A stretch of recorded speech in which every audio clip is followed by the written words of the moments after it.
I strongly advise you not to start advertising until you have your complete digital infrastructure in place. In this video, I'll explain why, how it can benefit you, especially if you are putting some money into advertising in order for you to get some people coming your way. And by the way, if you're new to the channel, welcome. This is your man Bojan here. If you follow me already, welcome back. Always nice to have you here. All we talk about on my channel is how to get set up to sell online.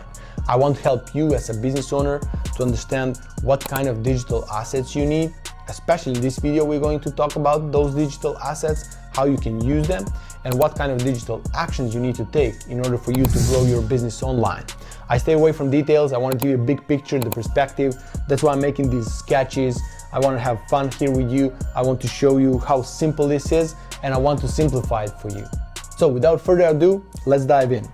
So imagine that we have all these digital assets in place. So you have your website, you have a CRM, you have your closers, your closing team, social media channels, they're all in place, advertising platforms, analytics, everything is ready. And now you decide to put some money in advertising in order for you to get some website visitors.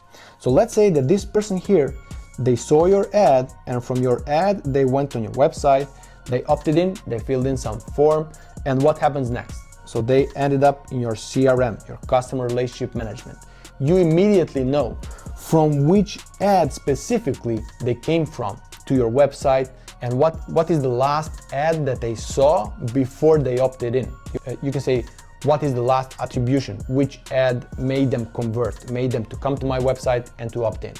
So that's one part of analytics, and we'll talk about it too. So in the CRM, what happens? They're going to get some confirmation that they opted in, say, hey, thank you for opting in. Hey, thank you for subscribing. This is what's going to happen next.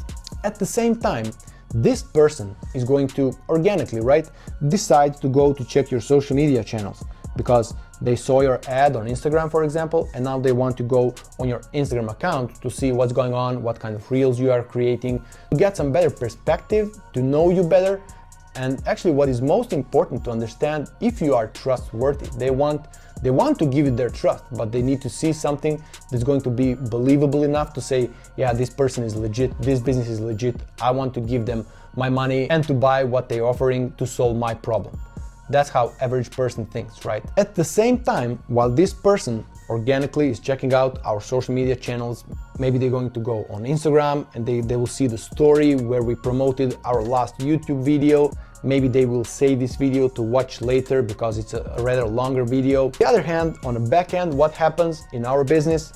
As soon as this person opted in, we are going to notify our sales division or whoever needs to be notified about it.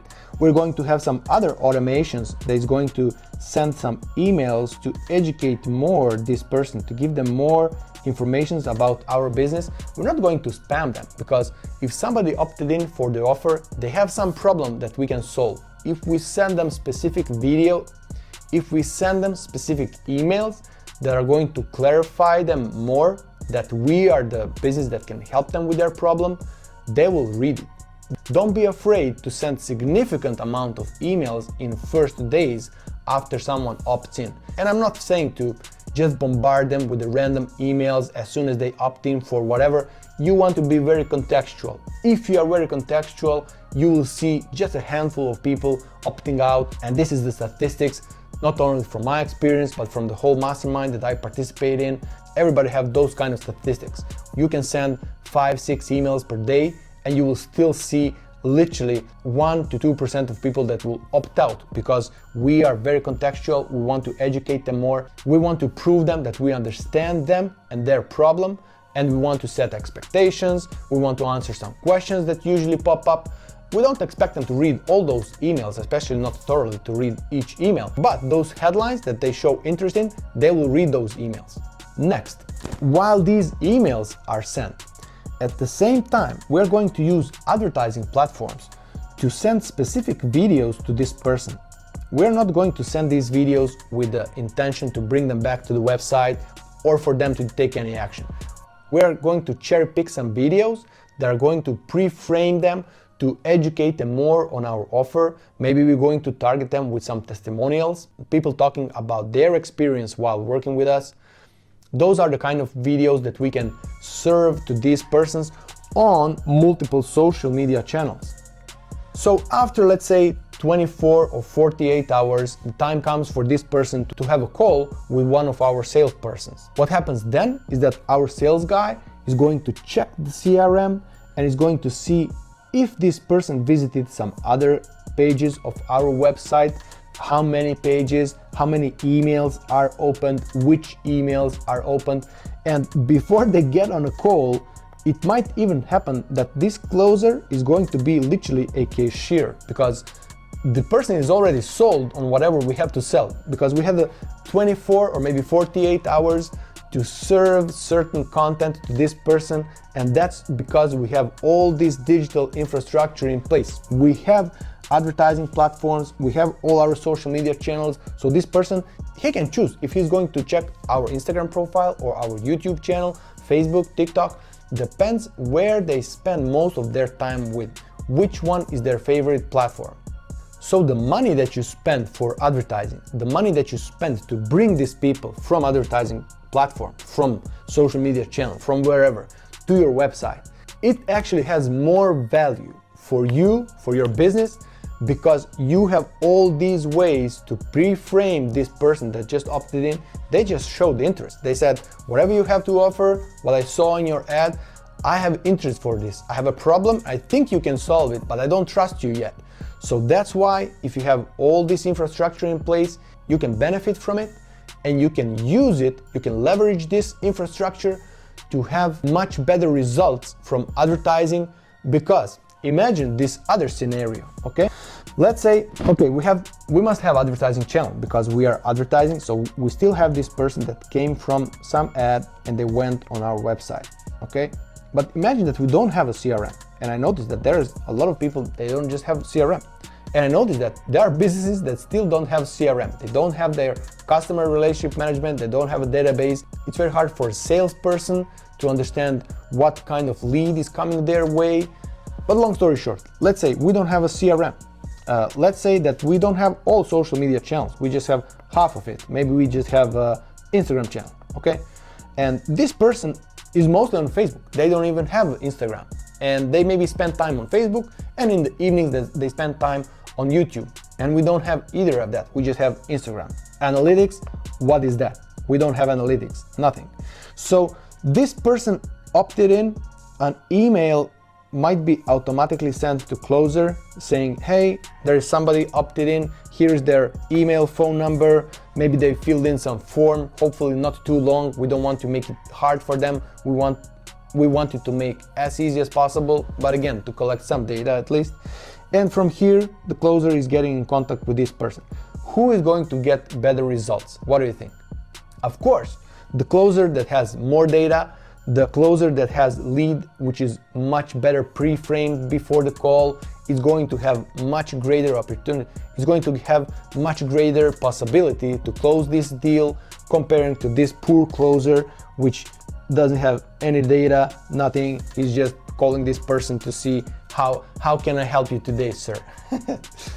And before I finish, I just want to give you a perspective of advertising platforms and how they work. And when we are actually buying ads, what we are paying for. What do you think? Are we paying for traffic? Are we paying for clicks? Are we paying for leads coming our way? Are we paying to buy customers? What are we buying? What I think we are buying is actually the data. This here, this is data, okay?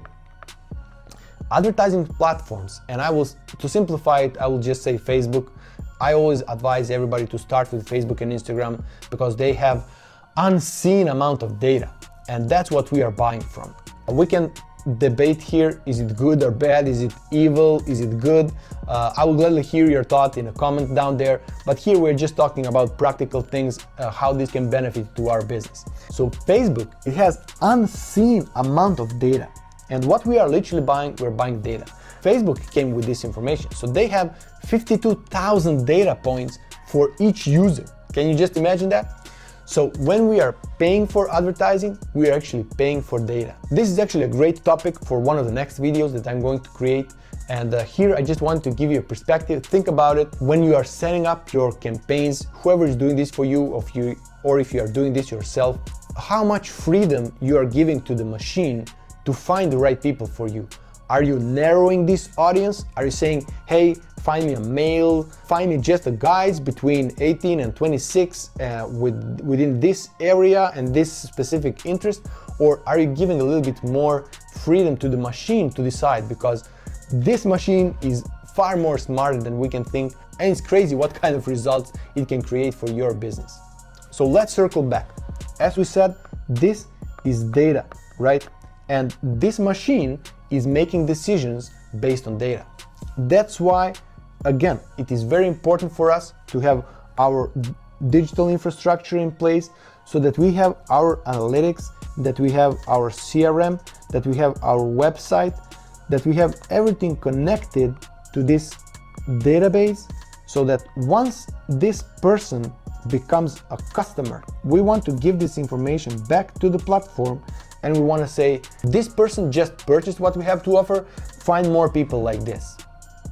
And again, if you don't have your digital infrastructure in place, if your all online assets are not aligned with one another, if they are not connected back to the advertising platform, you are not going to have as good results as you are going to have if everything is connected together in the right way and if this data is sent back to the advertising platform. So that's one very important reason why you want to have your digital infrastructure in place before you start advertising. I hope this video makes sense. I hope you're going to put a little bit more effort to put everything in place, to connect everything together, and to send the right data back to the advertising platform so that the machine can help you and bring you more clients as those that already bought from you. Think about it. See you in the next video.